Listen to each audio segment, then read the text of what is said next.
Bonjour et bienvenue à tous sur la chaîne Le Goût des Lames, la chaîne de couteaux qui fait peur. Bouh. Il fait super peur aux mouches, ouais. Bon, ça va, c'est pas parce que vous avez vu une mouche sur ma vidéo d'annonce sur Instagram qu'on va en parler sans s'étendre, hein. À ce propos, avant de commencer, j'invite les 2500 personnes qui me suivaient sur Instagram sur mon ancien compte à venir me suivre sur mon nouveau compte, étant donné que l'ancien a complètement disparu pour cause de dénonciation de contenu sexuel. Cherchez l'erreur, hein, lol. Et grâce à qui? Grâce à Kiki. Bon, ça va, on va pas en reparler, hein, ok? Allez, voici un couteau redoutablement méchant qui m'a carrément surpris de la part de Civivi, le Ortrus. Alors, avant de vous donner ces spécifications, je vais vous décrire la bête, hein, comme ça ceux que ça n'intéresse pas ou ceux qui sont trop sensibles pourront directement aller voir des chaînes moins violentes ou plus commerciales. De qui il parle, là? On s'en fout. Ce Ortrus est un couteau destiné principalement à la défense personnelle. Ce que je veux dire, c'est qu'il ne faut pas le confondre avec un couteau de combat qu'un militaire portera, comme par exemple ce SOG Seal Pup Elite ou ce Kabar 1211, qui sont des couteaux avec une lame beaucoup plus longue destinés à combattre et à zigouiller des adversaires et en même temps rendre de multiples autres services comme des couteaux normaux. D'ailleurs, beaucoup de couteaux initialement de combat sont devenus de bons couteaux de bushcraft. Ce Ortrus, lui, s'adresse principalement aux porteurs d'armes comme les forces de l'ordre, les services de sécurité et également les militaires qui peuvent en avoir besoin. Comme j'avais déjà présenté différents modèles de ce type, l'intérêt de ce genre de couteau, c'est de pouvoir se dégager d'un assaillant qui va essayer de s'emparer de votre arme ou de vous neutraliser au corps à corps. Et je ne devrais pas le dire, mais pour ceux qui savent manier ce type de couteau, c'est une arme redoutable, hein. Et je le répète, pour devancer les langues les mauvaises langues, l'usage de ce genre de couteau doit être accompagné d'un entraînement adapté et rigoureux, parce que ce truc, c'est pas pour les fillettes, hein. Je vous donne ses spécifications. Il fait une longueur totale de 20 cm 5, longueur de lame 9 cm 5, longueur de tranchant, alors là on va oublier vu qu'il y en a plusieurs, épaisseur de lame 3 mm, longueur du manche 11 cm avec l'anneau, épaisseur du manche 14 mm, la lame est en acier nitro V à 58-60 HRC de forme méchante, avec quadruple émouture et finition Blackstone Washed. Je suis désolé, hein, je ne sais pas comment la décrire autrement, hein. Les plaquettes de manche sont en G10, l'anneau a un diamètre intérieur de 24 mm, il y a un glass breaker, en français on dit un pet-dent à l'arrière, et la grosse particularité de ce couteau, c'est qu'il a deux positions de lame, droite façon dague ou courbée façon carambite.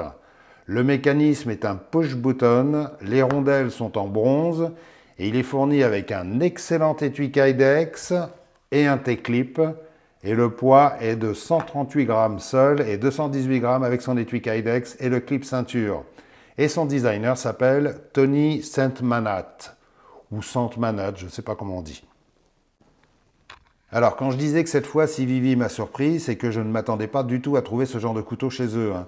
En général, ces couteaux très axés défense sont d'origine américaine parce que l'industrie de l'armement est importante chez eux et il y a beaucoup de collaborations avec tout un tas d'anciens policiers, anciens militaires, anciens trucs ou anciens machins qui cherchent tous à créer le couteau miracle qui va sauver des vies et protéger des méchants. Je dis ça en plaisantant, mais j'en ai déjà montré 3 ou 4 sur la chaîne et je reconnais que j'en utilise au moins 2 régulièrement et que j'en ai toujours un en permanence sur moi quand je bosse parce que je les trouve vraiment bien adaptés et surtout pensés par des mecs qui ont une vraie expérience du terrain et une vraie expertise dans ce domaine.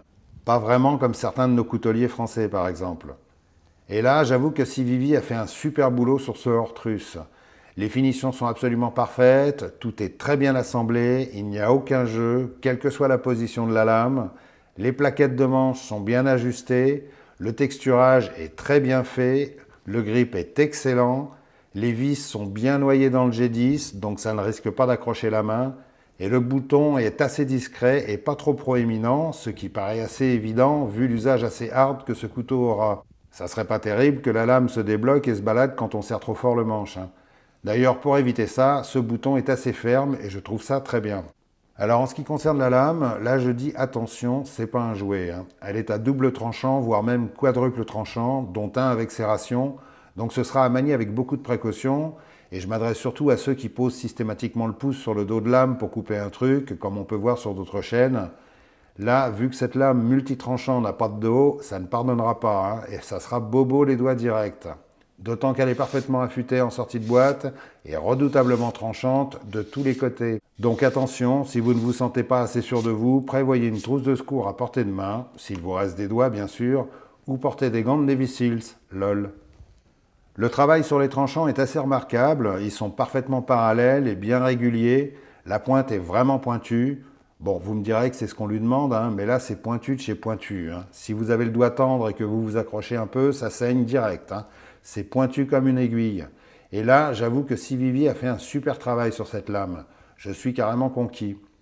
Alors rappelez-vous quand je disais que Civivi c'était le Carglass de la coutellerie parce qu'on les voyait un petit peu trop partout sur toutes les chaînes YouTube et qui sortaient tellement de modèles chaque mois, tous pareils, que ça me rappelait trop Carglass avec leur matraquage publicitaire sur toutes les chaînes de télé.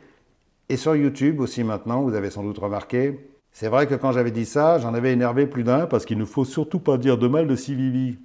Vous avez besoin de changer de couteau? Abonnez-vous à la chaîne Le Goût des Lames et offrez-vous un Civivi, parce qu'avec Civivi, c'est beau la vie. Et écoutez les conseils de Le Goût des Lames. Maintenant, je dois reconnaître que même s'ils sortent encore beaucoup de modèles qui se ressemblent, ils font quand même du super boulot et parfois, il y a des pépites qui apparaissent comme ce Ortrus par exemple. Enfin, une pépite pour moi bien sûr. Hein. Voilà, c'est bon, je suis pardonné là? Ouais, encore une couche et ça ira. La prise en main est excellente, toutefois je conseillerais à tout le monde d'utiliser impérativement l'anneau en bout de manche, hein, ça évitera les erreurs de prise en main qui ne pardonnent pas. Et surtout, pensez bien à garder vos doigts sur le manche au début. Je sais que moi il m'arrive encore de vouloir avancer un petit peu trop le pouce derrière le jimping, c'est le truc à pas faire. Hein. Sinon c'est un couteau qu'on a parfaitement en main une fois qu'on a bien compris la façon de le tenir, et il n'y a pas 36 000 façons. Hein.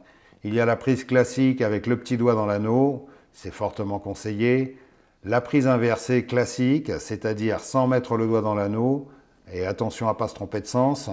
La prise type carambit avec la lame droite ou la prise type carambit avec la lame pliée. C'est selon le genre de bobo que vous voulez faire à votre assaillant. Hein. Dans ces 4 positions, ce couteau est parfaitement bien étudié et on a une excellente tenue en main. Pour plier la lame, c'est simple, on appuie sur le bouton, un petit coup de poignet et on relâche le bouton, comme n'importe quel button lock, sauf que là on ne risque pas de se refermer la lame sur les doigts. Et c'est très solide et ça ne bouge pas du tout. Alors quel usage?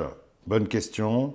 Déjà c'est pas fait pour jongler devant sa glace, vu comme ça coupe sur toutes les parties de lame, il vaut mieux éviter les figures acrobatiques comme certains font sur Instagram ou YouTube. En plus, tous les policiers ou services de sécurité ne sont pas des spécialistes du carambit, ni même formés à cet usage.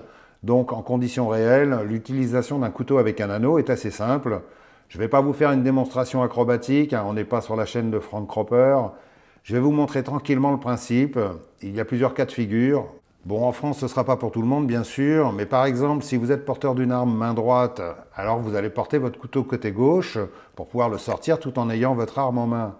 Ou alors, dans le cas où vous seriez gêné pour dégainer votre arme, ça c'est un cas de figure que rencontrent souvent les forces de l'ordre, parce que quand ils se retrouvent coincés dans une bousculade ou face à un ou plusieurs adversaires qui vont tenter de les empêcher de prendre assez de recul pour sortir leur arme, vaut mieux avoir un plan B, hein. Et ce couteau, c'est un plan B. Mais sinon, si tu n'es pas porteur d'une arme et que c'est ton seul outil de défense, ça sera un outil redoutable que tu peux porter de la façon qui te conviendra le mieux, port droite, port gauche, port arrière, horizontal. Oui, celui-là on peut, il n'est pas trop grand, lol. Port sur un gilet tactique, un porte-plaque, etc., etc. Et là, en usage simple, on t'attaque, tu le sors de ton étui en utilisant l'anneau, bien sûr, et tu frappes directement ton adversaire, qu'il soit devant, sur le côté ou derrière. Parce que c'est justement l'intérêt de cette lame à multiples tranchants, c'est que si tu sens un souffle chaud dans ta nuque, c'est que tu es en grand danger. Enfin, ça dépend pour qui, lol. Et là, tu cherches pas à comprendre, tu peux frapper en arrière avec autant d'efficacité qu'en avant, vu que ça va couper quand même, et ensuite tu te barres en courant. C'est redoutable, hein, et le mec, si c'est un mec, hein, risque d'être très surpris. Et je rappelle cette fameuse citation du grand maître de guerre Sun Tzu. Lorsque tu te lèves le matin, gratte-toi-les. Si tu en trouves 4, c'est que tu as un ennemi derrière ton dos. Bref. Il est très classe, ton pote Zouzou.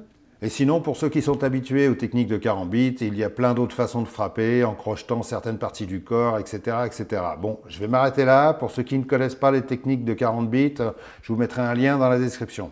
Quant à la partie de lame avec serration, elle est censée faciliter la coupe de sangle, de corde ou de ceinture de sécurité. À manier avec précaution, hein, parce qu'il ne s'agirait pas d'égorger quelqu'un par erreur, coincé dans sa bagnole, en coupant sa ceinture de sécurité. Hein. Ah, t'es glauque, Roger. Oui, je sais, désolé. Autre chose qui m'a agréablement surpris avec ce CVV, c'est la qualité de son étui. Vous avez vu ça, hein, je fais des rimes. T'es un vrai poète, René. Alors, tout le monde a déjà vu des étuis Kydex ou pseudo-Kydex chinois. C'est en général trop fin, trop souple, pas très bien moulé et probablement pas du vrai Kydex. En tout cas, pas aux normes mil-spec comme sur les étuis américains. Mais là, avec celui-ci, on est sur un bon Kydex, bien épais, bien moulé, avec une très bonne rétention, aucun jeu et qui fonctionne aussi bien avec le couteau droit ou plié. Et ça, c'est carrément bien. Et je dis chapeau, CVV. Ça rime pas, Roger. Et en plus, il est équipé d'un excellent clip de type Tech-Lock que j'avais déjà présenté il y a plusieurs mois avec la vidéo du CVV Tamachi, un couteau dessiné par Bob Terzuola, un vétéran américain qui est à l'origine de pas mal de modèles de couteaux tactiques et qui a également créé CT Clip. Je conseille vraiment CT Clip parce qu'ils sont de bonne qualité et nettement moins chers que les modèles américains. C'est comme des Tech-Lock, c'est aussi solide, ça permet un port sur ceinture ou sur des passants mollis. Il y a un réglage de largeur de ceinture avec une vis et un verrouillage très fiable. Depuis que c'est sorti, j'en ai un sur mon Ka-Bar BK2 qui n'est pas ce qu'il y a de plus léger comme couteau hein, et j'en suis très satisfait. Et tout ça pour la moitié du prix des Tech-Lock. Bon, je sais que ce Ortrus va plaire à beaucoup d'entre vous, donc je vais vous refroidir un petit peu. Son prix est de 125 €, frais de port compris, sur le site thebestknife.eu. C'est là que je l'ai trouvé le moins cher. Je vous mettrai un lien dans la description. Maintenant, compte tenu de sa qualité de fabrication et de l'acier utilisé, le Nitro V, qui est très utilisé par CVV et qui est un très bon acier et qui garde bien son tranchant, je pense que c'est pas une mauvaise affaire. 125 €, c'est quand même pas trop mal. Hein. Donc, en conclusion, si vous cherchez un méchant couteau pour bien traiter les méchants, enfin, façon de parler, ce CVV, c'est vraiment pas mal. Hein. Toutefois, je répète encore une fois que ce couteau demande une certaine habitude pour l'utiliser. Je n'ai pas la prétention de vous apprendre comment le faire. Si vous voulez des conseils, tournez-vous plutôt vers les nouvelles chaînes de couteaux, de vrais spécialistes. Je ne vous donnerai pas les noms, qui montrent plein de couteaux de combat sans jamais en avoir utilisé un seul et sans savoir comment on fait. Mais qui sont toujours pleines de bons conseils à ne pas suivre. Lol. Il parle de qui, là? Laisse tomber, ça nous regarde pas. Voilà, je vous remercie d'avoir regardé cette vidéo. Si elle vous a intéressé, laissez le petit pouce de la fraternité. Je sais que beaucoup d'entre vous ne se sentent pas concernés par ce genre de lame. Je peux tout à fait le comprendre. Hein.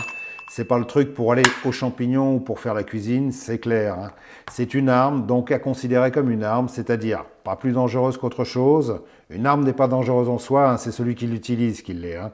Donc je vous promets que la prochaine fois, ce sera un couteau absolument craquant, vraiment gentil, pas du tout fait pour faire bobo aux méchants.